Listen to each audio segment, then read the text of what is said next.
Some opening shot thoughts tonight. Ethics reform in Illinois is a lot like the Epstein saga. Lawmakers talk a good game about what should be done, and then in the end, they end up doing next to nothing.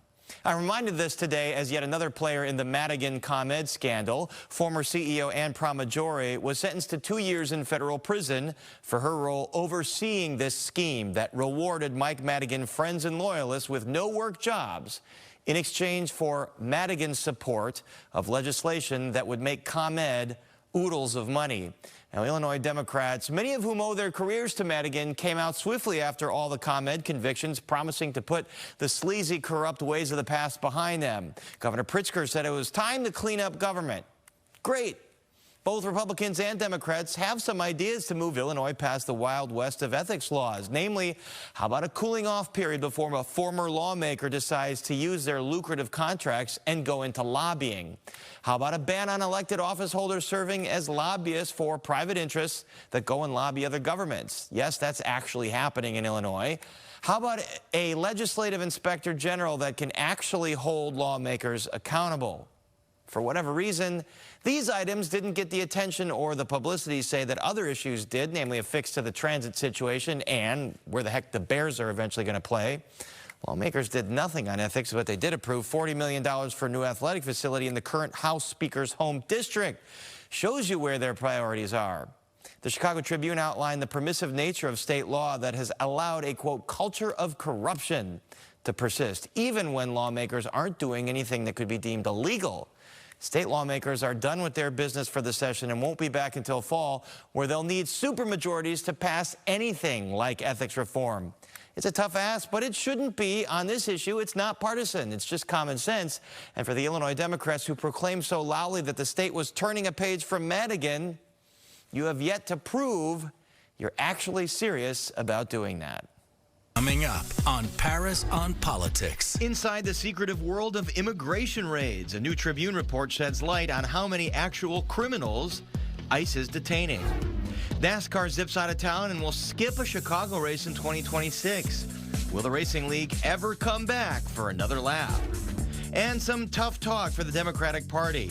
What a former middle-of-the-road Illinois congresswoman says her party needs to do to recapture the majority.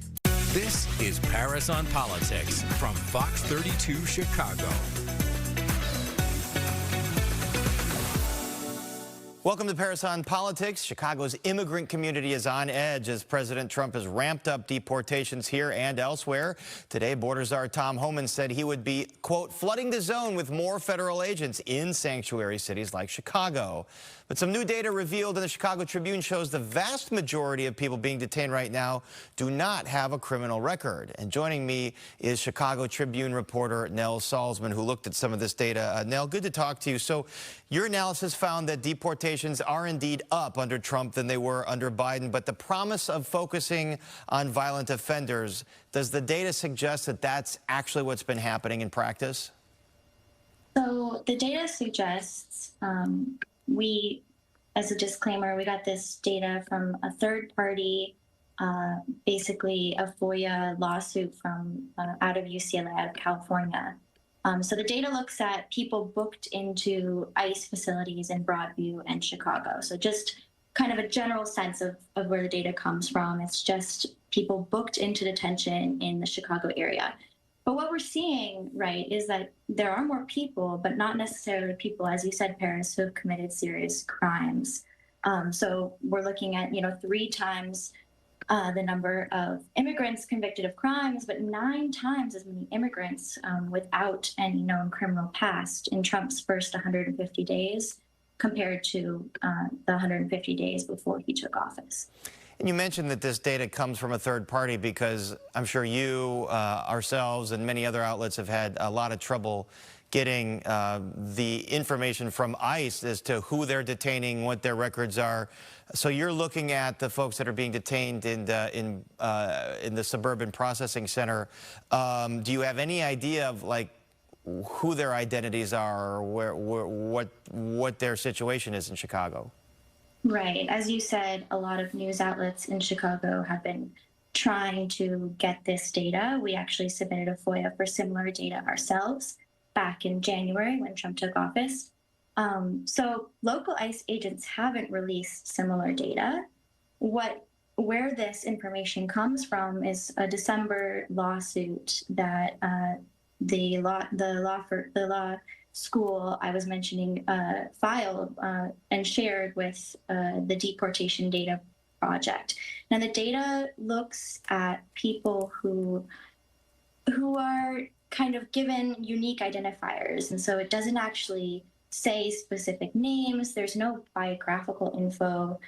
We don't know what city or county they're from. So the way that we describe this in the article is we're using this as sort of a proxy. Basically, people who are brought into detention centers in Broadview, as you said, or Chicago.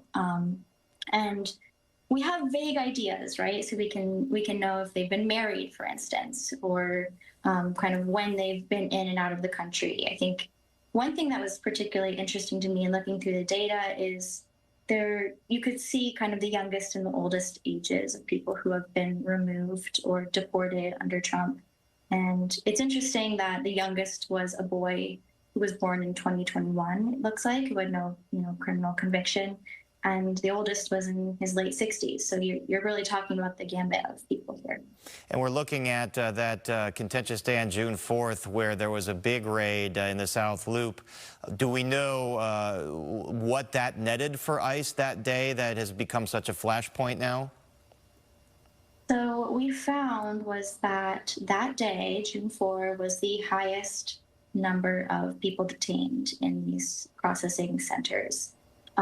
It was 88 people, and the data mirrored national trends across the board, right? The data in Chicago mirrored national trends that a lot, as you said, Paris, of these people have no criminal record. And that day, June 4, where you're showing that footage, of ICE agents who pulled people out of an office in the South Loop and brought them into unmarked vans, we really saw that those national trends were mirrored in the data from that day. And in fact, on June 4th, of the 88 people, 3/4 had no criminal background. And of the remaining 22, half had pending charges and half had convictions.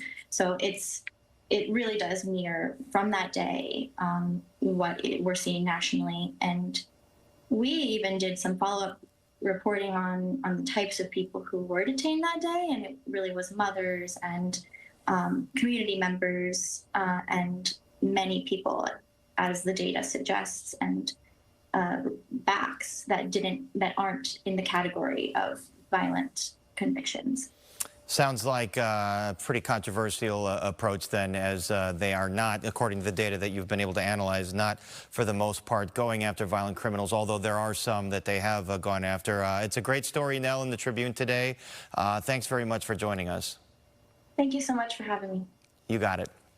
Shifting gears, so to speak, NASCAR says it's hitting pause on the Chicago street race for next year, but it hasn't ruled out a return after that. Sounds like the sticking point was the date and Lakeshore Drive and July 4th and all the travel rush that comes with it. So joining me is 34th Ward Alderman Bill Conway, whose ward touches part of this course. Alderman Conway, thanks for being here. NASCAR representatives met with some alders today. What did they tell you? Yeah, we met with the 5 downtown aldermen. We met with NASCAR leadership, and they really wanted to reaffirm the fact that they want to have NASCAR here in 2027. They had said, look, we had some calendar issues this year. However, as we look forward, we're maintaining our office here. We're staying in the community. So they seem to indicate that they want to have the race here in 2027. What are the sticking points? What are the things they need to iron out next year? Well, there's from the perspective of the city, we have said, look, we want this to happen not on July 4th weekend, and it has to make financial sense for the city. And when we look at the calendar on the city side, we have Sueños and Lollapalooza in Grant Park. On their side, they have other races that have happened on other dates, so it's trying to find the right spot there. Is this profitable for the city? I mean, it takes a while to do the economic analysis, but what does this year look like in terms of what the city netted? Well, I believe that NASCAR should pay what it costs the government to put this on. And this year, NASCAR, when it's all said and done, is probably going to pay like $2.7 million, and it's going to cost us something like $6 million. So as a result So of the that, city's losing money on this? well, you know, they would point to the fact that it does bring about $200 million of economic activity. You know, so it depends on how you really look at the math. But you have a situation where Lollapalooza pays close to $8 million to put on that event. So NASCAR should be paying something that makes better financial sense for the city. You just wonder if they really need to be in the Central Loop area. Maybe they should just be somewhere like on Roosevelt Road or something with all the potholes and stuff, and see how that holds up. Well, I think wherever it happens in the city, Chicago always does shine on the national stage, and I think the race does make Chicago look good to the world. Is there rumors? I mean, I've heard rumors that they're looking at other cities, potentially San Diego. Have they said anything about perhaps trying out another city? I asked that direct question, and they reaffirmed the fact that it would not be mutually exclusive with Chicago, and that they really want to come back to Chicago in 2027. One thing I will say about NASCAR, not only have they made it less inconvenient for downtown residents each year. It's still fairly inconvenient, but better so. But they do a great job at communicating with residents, so I think they've proven themselves to be straight shooters in their communication. When you talk to residents in your ward or near the course, what do they say? Yeah, I don't mind the inconvenience, or no, keep them away. Yeah, you know, we've done a survey each of the 3 years that we've had the race, and it basically, the results come back and say, look, we thought NASCAR would be inconvenient, and it is inconvenient, but maybe a little less than we thought, but please don't have it on July 4th weekend, which is why that is such a big sticking point. Looking at preliminary results from this year, for downtown residents, about 60-40, they'd rather not have NASCAR at all, and then also 60-40 that please don't have it be July 4th weekend if it is going to be here in Chicago. So is there a number you want to give them to say, look, you need to give the city this amount of money to the parks, to the after-school programs, to whatever? Well, we have to really look at what the full costs are. You know, I'm looking at prior years, and that's where my $6 million estimate comes from. I mean, it could be a little different than that. For example, if they hired off-duty police, and so we had to use less police. But we need to figure out what is the government spending in terms of police, fire, street maintenance, traffic management, and take it from there. And it's just, the thought is that $200 million replacing $200 million that would have come otherwise because it's 4th of July weekend and people go to the beach and use hotels? That is what a reputable independent group says is the economic impact of NASCAR alone, and I don't think it should take out cannibalization if they're doing it properly. But you do make a great point in the sense that there's a lot of tourism that comes to Chicago anyway, and not to mention July 4th weekend is a very family-friendly weekend. People want to be able to use the big park in the city on that day and on that weekend. So that's why we're really trying to get it to be a different weekend. So bottom line, if you had to wager, are they going to come back in 2027? Are they going to stick around long term? You know, I take them at their word that that's what they're trying to do. I'm hopeful that we can find a better day on the calendar for NASCAR to come back. And as I understand, the mayor wasn't involved in this meeting today. So are they going around the mayor to just work with aldermen? I do know they have met with the mayor as well. You know, it is worth noting the next race in theory would be in July of 2027, which is after the mayor's term. You know, I know the mayor does say he'll be mayor for 24 years, but there is some chance that will not be the case. Some slight chance, although that has yet to materialize, although it's starting with Susana Mendoza now kind of testing the waters a little bit. All right, Alderman Bill Conway, 34th Ward, thanks very much for joining us. Thanks for having me, as always. It's hard to find anyone in Washington with decent approval ratings right now. President Trump is underwater with numbers in the low 40s. But as a party, Democrats are faring even worse, with a new poll showing a 29% favorability rating among voters. Our next guest is a former Illinois congresswoman who served a more conservative district and recently co-authored a report called Hope from the Heartland about how Democrats can win back working class voters. And joining us is political consultant Cheri Bustos with the Mercury Public Affairs, the former Congresswoman Cheri Bustos, who won in one of those Trump-leaning districts. So your recent report spells out how deep trouble Democrats are with working class voters. Put it into context. How big is their problem? Well, it's a deep problem, and if we don't figure out how to get this figured, or if we don't figure out how to do this right, we're in trouble. And so we've got this report focuses on only Democrats who have won in the toughest districts in the center part of the country. And what we would contend is that If you think the way to do this is what just happened in the mayor's race in New York, that doesn't work in downstate Illinois. It doesn't work in these working class districts. Some of what he's talking about, making things affordable, are fine, but to make everything free, that's not what people are looking for. People get a little skeptical of that, and we mentioned you won in one of these more conservative districts. There's a few Illinois Democrats that hold moderate districts right now. What have they done to be successful? So if you look at this report, the whole thing is to be somewhat prescriptive if you are a Democrat running in one of these tough districts, whether it's a rural district, a working class district, a district that Donald Trump won. What it talks about is to use your two ears and your one mouth proportionately. Something that a lot of politicians don't seem to get right. The old-fashioned door knocking, and when you door knock, listen to what people say. And talk in a way that people understand. You know, I remember when that term justice impact individual came out to talk about those who were in jail.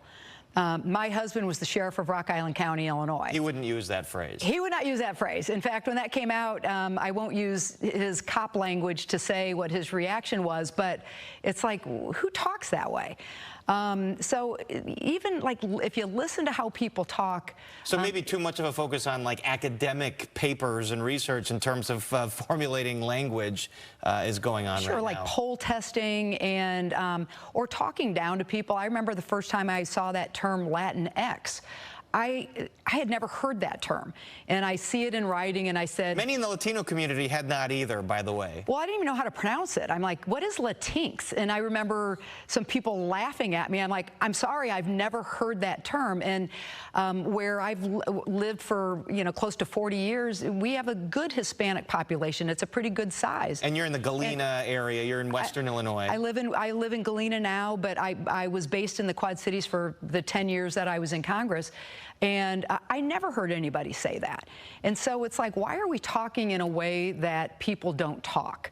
And why are we poll testing things and trying to always be politically correct, et cetera? That's not the way to win. So this report showing a sort of a roadmap for Democrats in winning back the working class, given how gerrymandered many of these districts are, where only the most partisan candidates usually get through primaries, is there a road back for a middle-of-the-road kind of Democrat? There's a road back, and I would contend that if the Democrats want to win back the majority in the House, maybe someday in the Senate, I don't know if that's going to happen in the next couple of years, and the presidency, that road to victory goes through districts like the ones we profiled in this report. It is the swing districts that can go Republican, can go Democratic, depending on if you get it right, if you have the right person running. So candidate recruitment is also very, very important. Do you fit the district, or are you some, you know, Ivy Leaguer that's coming back to run in a working class district that won't sell very well? And what are the kinds of things that voters in some of these districts are concerned about? Especially some of the agrarian voters, you know, saying no one's listening. The Democrats don't listen to farmers. The Democrats don't listen to folks from small towns. Well, what people care about, and look, I mean, it's hard to speak generally, right? But they do care about, are their families going to be in an opportunity where they can succeed? Can their kids, if they want to go into the trades, they can go into the trades? Or if they want to go to community college, nobody's looking down on them for that. If they want to go to college, do they have the opportunity to do that? Gas prices aren't going down right now, despite what the promise was from the current president. The price of going to the grocery store is not going down. People care deeply about that. What they don't care about is the identity politics, the check the box mentality of, you know, do I have this person in the seat or that person in the seat? What they care about is competence, and is that person I am voting for going to fight for me and fight for my family? What about the issue of immigration? The Republicans really seized upon that issue as sort of a reason that perhaps voters who felt like they weren't getting ahead could point to, whether that's true or not, and it really resonated. What can Democrats do on that issue? Well, I think we first have to say that the borders should not be open. I mean, that your average everyday person does not think that we should have open borders where people can just come in, whether they have a criminal background or not. So that's number one. Number two, if you are coming into our country and you have a criminal record, we don't want you here. I mean, that's really pretty basic. And if you're here illegally with a criminal record, then you're going to face deportation. But but we can do it humanely. And if you look at our family farms, we need people that are out, especially out west, picking our strawberries or tomatoes, et cetera. In the Midwest, at our dairy farms, at our poultry farms, I will say this: if you go to a family farm, in the Midwest, in Illinois, there are a lot of people who are immigrants. And so just to say that we don't want anybody who's an immigrant, that is not going to bode well for our family farmers. Sure, and some of the polling on this shows Trump is losing ground on that issue. Last question for you. You mentioned Zoran Mamdani in New York. Is the Democratic Party big enough for someone with his ideology and someone in a rural district? Well, he's a Democratic socialist. He would not win in the district that I represented for 5 terms. I mean, he just wouldn't. And, the messaging that he talks about as far as affordability and people being able to have a better lot in life, I think that goes over well. But when he's talking about free everything, somebody's got to pay for that. I think the mentality more in these working class districts is if you work hard, I mean, this is kind of cliche now, but if you work hard and play by the rules, you should be able to succeed. And I think that is what people are looking for in their elected officials, that can happen. Work hard, play by the rules, and we'll make sure that you can succeed. All right, well, we have midterms coming up. Democrats, no doubt, looking to seize the opportunity to get back in power in the House. We'll see if they heed some of your advice. Cheri Bustos, thanks for talking with us. Thank you, Paris. Finally tonight, we've got some mail from Akash and Skokie. Quote, I loved your bipartisan discussions during budget season with our 4 state lawmakers. I'd like to see more bipartisan discussions where elected officials of both parties come together to discuss the major issues facing our state and country. I'd love to also see a discussion on disability and what our elected leaders are planning to do to address the variety of issues that the disability community faces. Barriers in addressing independently, ranging from finding paid employment, education, access to transportation, etc. Well, Akash, that's a great letter. We appreciate your well wishes, and we will look into that. And of course, this will always be a place where we invite lawmakers and folks from all sides of the political spectrum to debate and to have a civilized discussion. And we want this show to be a two-way conversation. So please, like Akash, send us your thoughts. Like what you see, don't like what you see. Is there an issue or story you think we need to cover, like disability access? Let us know. Email us at parisonpolitics@fox.com, or you can find me on Twitter or X as @PH. And now you can listen to the show you stream podcast. New episodes drop Tuesdays, Thursdays, and Fridays. As always, keep up with all the news you need to know at fox32chicago.com and with the Fox local app. We are back Wednesday evening. Enjoy this hot summer week. Take care.